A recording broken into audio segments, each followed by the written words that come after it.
We also are looking at school boards for reforms. We did do the 12-year school board term limits.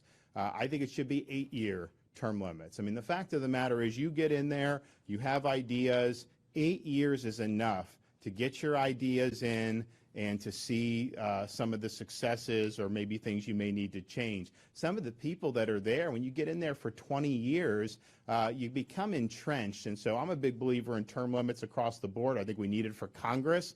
I think we need it in a lot of different areas. I think our legislature works better because we have term limits, but the 12 years, better than nothing, but I think we can do better. So we're going to end up doing 8-year term limits for that.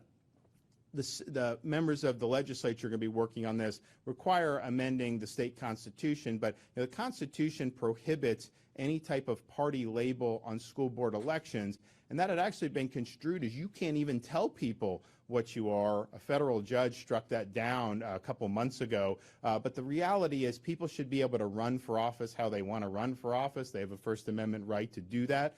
They can identify with a party or not, and so they may work through a resolution to change it, but at a minimum, we want to embrace the idea that if you're campaigning for these positions, you can identify yourself however you want to identify yourself, and if that's with the political party, you're absolutely able to do it. I mean, what we've seen over the years is you'll have like counties, you know, in like Southwest Florida, like voted for me by like 40 points, and yet they're electing people to school board who are like totally the opposite philosophy, but those people are running saying that they're sharing the philosophy. Then they get on and they do something different. And sometimes it's hard without knowing because you have all these names on a ballot.